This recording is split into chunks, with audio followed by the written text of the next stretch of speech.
जय श्री कृष्णा दोस्तों। क्या आप कभी गहराई से सोचा है, जब मनुष्य का शरीर पंचतत्वों में विलीन हो जाता है तब उसकी आत्मा कहाँ जाती है? क्या आत्मा सच में जीवित रहती है? और अगर हाँ, तो क्या उसे भूख भी लगती है? क्या आत्मा भी किसी रूप में भोजन करती है? तो दोस्तों, आज हम खोलेंगे गरुड़ पुराण के उन रहस्यमय पन्नों को जिन्हें केवल कुछ ही लोग जानते हैं। वो गूढ़ ज्ञान जो जीवन, मृत्यु और आत्मा के वास्तविक स्वरूप को उजागर करती है।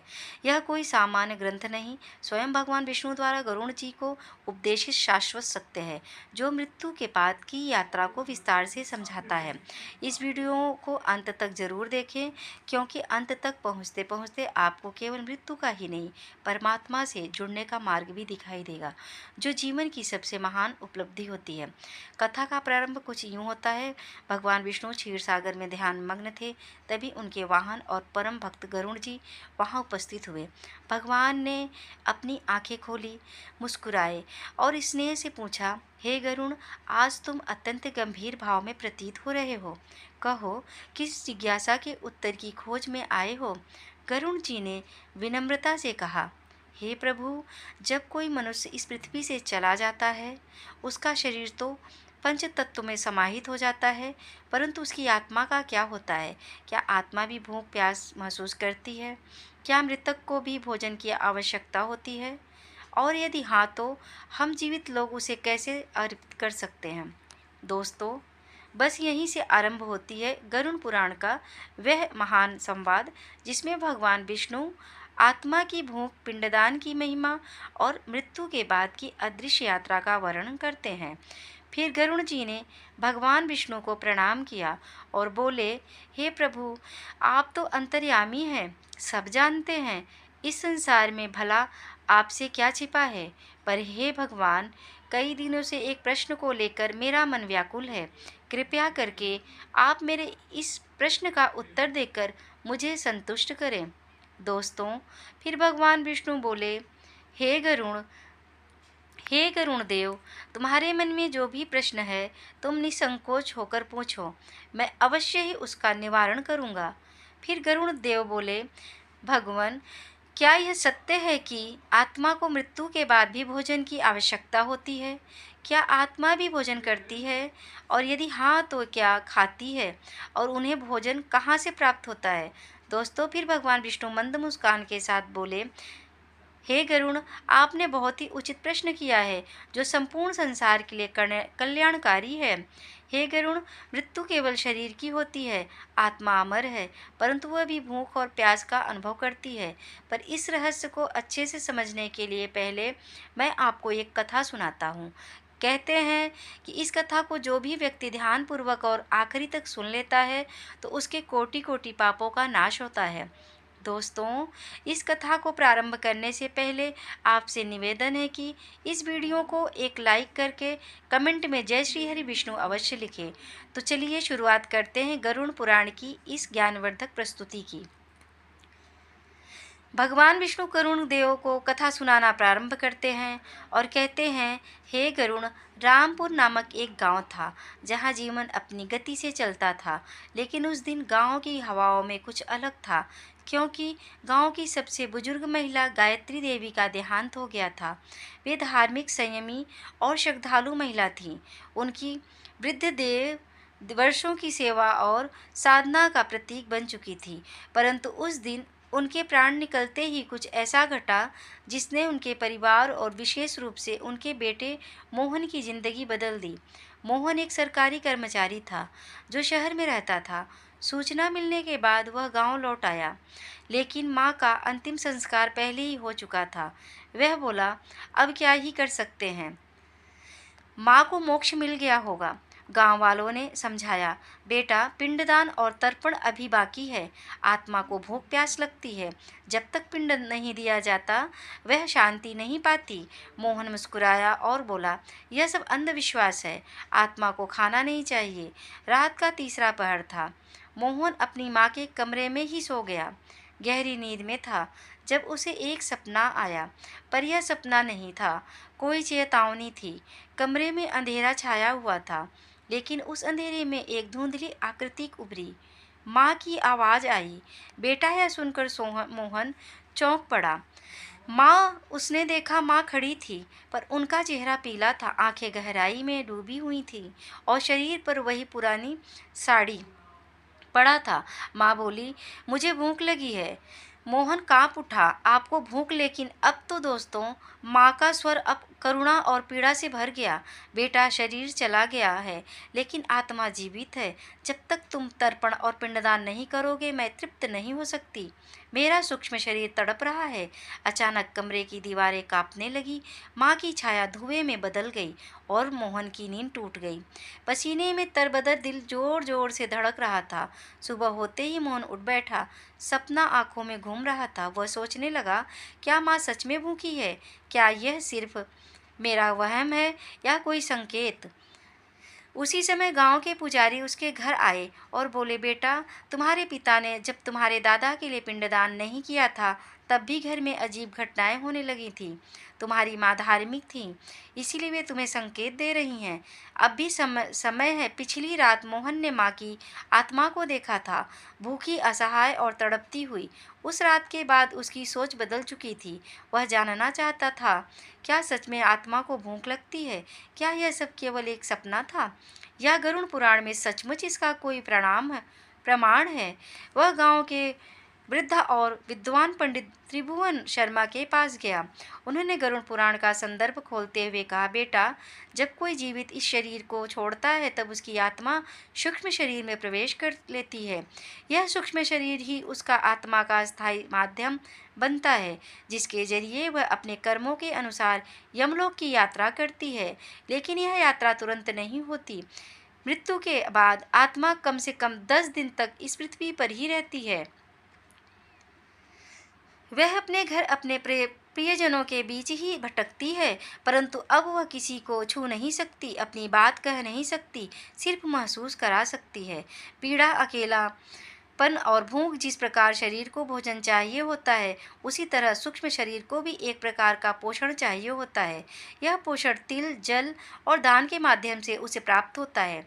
आत्मा को शांति तभी मिलती है जब उसके लिए तर्पण और श्राद्ध कर्म विधि पूर्वक किए जाए।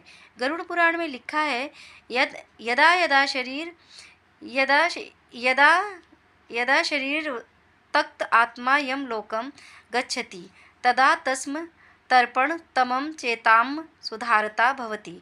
अर्थात यदि आत्मा के लिए तर्पण न किया जाए तो वह क्षुधा से व्याकुल हो जाती है।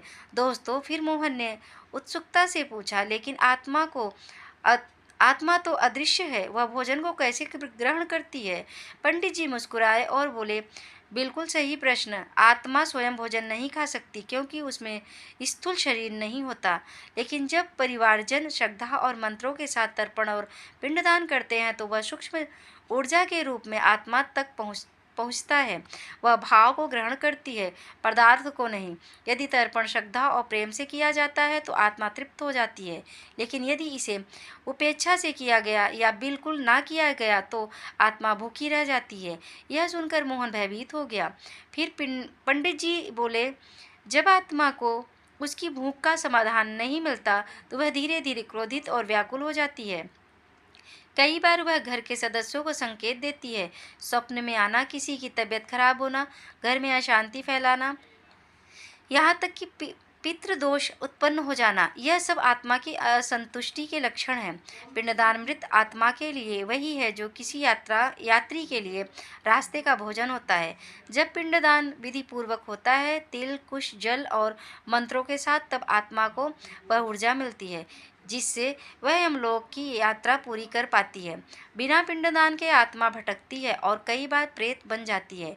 10वें, एकादश, द्वादश दिन किए गए कर्म आत्मा के लिए भोजन और विश्राम का कार्य करते हैं।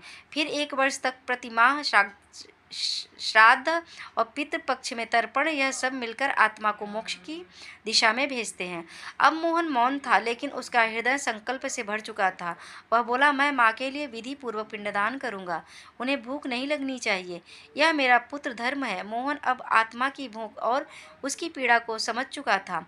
माँ की तड़पती छाया, पंडित त्रिलोचन के शब्द और गरुड़ पुराण की शिक्षाएं, सब कुछ अब उसे एक ही दिशा में ले जा रहे थे। लेकिन अब उसके सामने प्रश्न था, पिंडदान कैसे किया जाए? क्यों क्यों किया जाए और इसके पीछे का रहस्य क्या है? पिंडदान क्या है? दोस्तों, पंडित त्रिलोचन ने समझाया कि पिंडदान का अर्थ होता है अन्न का वह गोल आकार जिसमें तिल, जौ, घी, दूध, चावल और जल मिश्रित होते हैं। इसे मंत्रों के साथ मृत आत्मा को अर्पित किया जाता है। यह पिंड आत्मा के सूक्ष्म शरीर के लिए ऊर्जा, भोजन और यात्रा का माध्यम होता है। गरुड़ पुराण में लिखा है, पिंड पिंडने तीर्थन तृपयति पित्रा सदा, अर्थात पिंडदान तीर्थ, जल और अन्न के माध्यम से पितर सदा तृप्त होते हैं। मृत्यु के बाद के 10 दिन विशेष महत्व रखते हैं। हर दिन विशेष मंत्रों के साथ आत्मा को एक एक पिंड समर्पित किया जाता है। हर दिन का एक उद्देश्य होता है। पहले दिन मृत्यु की पीड़ा से मुक्ति, तीसरे दिन शुक्ल शरीर का निर्माण, 7वें दिन यात्रा के मार्ग पर सहारा,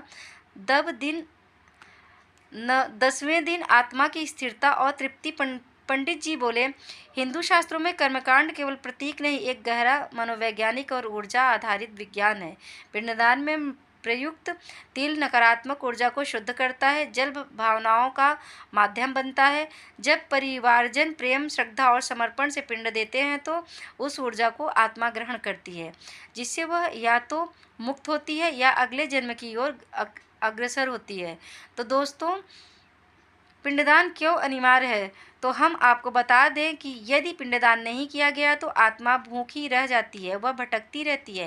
प्रेत या असमाधान रूप में परिवार पर पितृदोष उत्पन्न हो सकता है कि व्यक्ति आध्यात्मिक दृष्टि से आगे नहीं बढ़ पाता। गरुड़ पुराण में चेतावनी दी गई है, यो न ददाति पितव पिंडम संभावित पापी न अपनोति सुख कदाचित, अर्थात जो पिंडदान नहीं करता वह पापी कहलाता है और उसे कभी सुख की प्राप्ति नहीं होती। दोस्तों, अब मोहन ने निश्चय किया कि वह माँ के लिए संपूर्ण विधि से पिंडदान करेगा।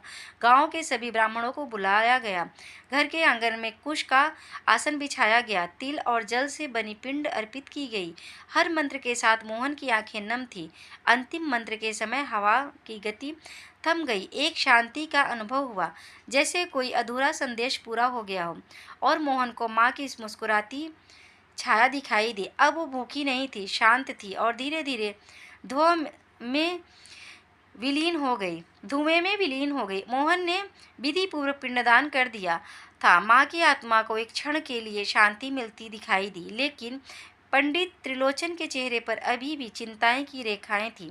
मोहन ने पूछा, क्या अब माँ को शांति मिल गई?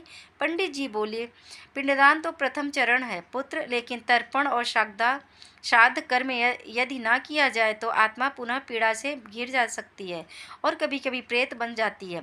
यह सुनकर मोहन स्तब्ध रह गया। प्रेत क्या मेरी माँ भटक भी सकती थी?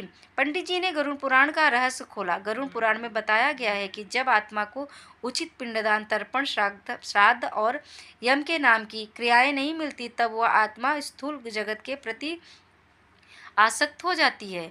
वो इस संसार को छोड़ नहीं पाती, क्योंकि भूख, मोह, परिवार की चिंता और अधूरी इच्छाएं उसे बांध लेती हैं। तब वो आत्मा पिशाच, प्रेत या भूत जैसी योनि में प्रवेश कर सकती है।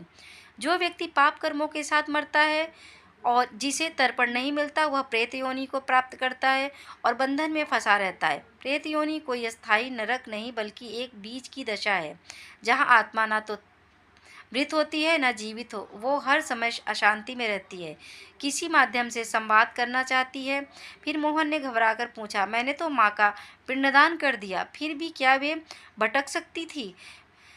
पंडित जी बोले, यदि पिंडदान के बाद श्राद्ध और वार्षिक तर्पण न किए जाए तो आत्मा को पूर्ण शांति नहीं मिलती, वह अधूरी रह जाती है। जैसे किसी भूखे को केवल पानी मिल जाए लेकिन अन्न नहीं, यही अधूरी तृप्ति कभी कभी प्रेत बनती है। मोहन ने माँ की आत्मा की शांति के लिए पिंडदान, तर्पण और पितृदोष से मुक्ति का संकल्प लिया, परंतु उसके मन में एक अंतिम प्रश्न अभी भी शेष था। क्या आत्मा वास्तव में भोजन करती है? अगर हाँ तो कैसे? इस प्रश्न को लेकर वह पुनः पहुंचा ऋषि पुरोहित त्रिलोचन के पास, जो गरुड़ पुराण के ज्ञाता थे। अब आरंभ होता है उस प्रश्न का उत्तर जो मृत्यु से परे है। दोस्तों, भगवान विष्णु गरुड़ जी से कहते हैं, देह विहीनोपि जीव आत्मा नात्य जति भोजनाभिलाषम, अर्थात शरीर छूट जाने पर भी आत्मा भोजन की इच्छा नहीं छोड़ती। आत्मा एक सूक्ष्म शरीर में विचरण करती है, जिसे लिंग शरीर कहा गया है। यह शरीर भौतिक भोजन तो नहीं कर सकता, परंतु ऊर्जा रूप में अन्न, श्रद्धा और भावना को ग्रहण करता है। आत्मा को कब और कैसे भोजन मिलता है, तो हम आपको बता दें कि आत्मा को भोजन पहुंचता है इन विशेष कर्मों से। पहला है पिंडदान। पिंड यानी चावल, तिल, घी आदि मृतक की आत्मा को ऊर्जा रूप में पोषण प्रदान करता है।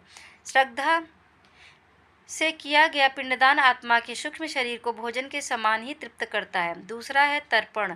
तर्पण में जल, तिल और मंत्रों के साथ पितरों को अर्पण किया जाता है। इससे आत्मा को शांत व तृप्त होने की ऊर्जा तरंगें प्राप्त होती हैं। और तीसरा है श्राद्ध। भोजन, ब्राह्मणों को श्रद्धा से भोजन कराने से आत्मा को प्रतीकात्मक रूप से अन्न की प्राप्ति होती है। यह भोजन आत्मा के लिए मानसिक संतोष और पुण्य ऊर्जा बन जाता है।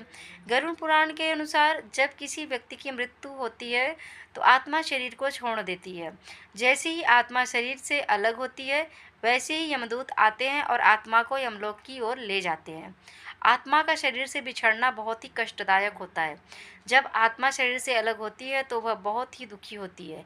वह बार बार अपने शरीर के पास जाती है और सोचती है कि यह मेरा शरीर है, मुझे इसमें वापस जाना है। लेकिन ऐसा हो नहीं पाता। आत्मा अपने शरीर से बिछड़ने के बाद अपने घर, अपने परिवार के पास जाती है, पर कोई उसे देख नहीं सकता। वह रोती है, चिल्लाती है, अपने परिवार वालों से बातें करती है, लेकिन कोई उसकी बात नहीं सुन पाता। ऐसे में आत्मा को बहुत भूख और प्यास लगती है, लेकिन वह कुछ खा नहीं सकती, क्योंकि वह अब सूक्ष्म शरीर में होती है। गरुड़ पुराण में यह भी कहा गया है कि जब तक आत्मा को विधि पूर्वक पिंडदान नहीं मिलता, तब तक आत्मा भूखी ही, प्यासी और दुखी रहती है।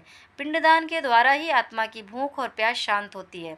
जब घर वाले पिंडदान करते हैं तो आत्मा उसे ग्रहण करती है और संतुष्ट होती है। इसीलिए गरुड़ पुराण में पिंडदान को अत्यंत आवश्यक बताया गया है। पिंडदान के बिना आत्मा को शांति नहीं मिलती। वह इधर उधर भटकती रहती है। उसे ना तो जल मिलता है, ना ही अन्न। जो भी व्यक्ति अपने मृत पूर्वजों के लिए पिंडदान करता है, वह न केवल अपने पितरों को संतुष्ट करता है, बल्कि स्वयं के जीवन में भी सुख और समृद्धि प्राप्त करता है। इसीलिए गरुड़ पुराण में यह कहा गया है कि मनुष्य को अपने पितरों के लिए पिंडदान अवश्य करना चाहिए। प्रेम से बोलिए जय श्री हरि विष्णु। ऐसे ही और भी रोचक और आध्यात्मिक वीडियो के लिए चैनल को सब्सक्राइब जरूर कर लें। दोस्तों, आपको यह कथा कैसे लगी, कृपया कमेंट करके ज़रूर बताइए। वीडियो पसंद आया हो तो लाइक करें और अपने दोस्तों के साथ शेयर करें। कमेंट बॉक्स में जय श्री कृष्णा लिखना ना भूलें। फिर मिलते हैं एक और दिलचस्प वीडियो के साथ। धन्यवाद। जय श्री कृष्णा। राधे राधे।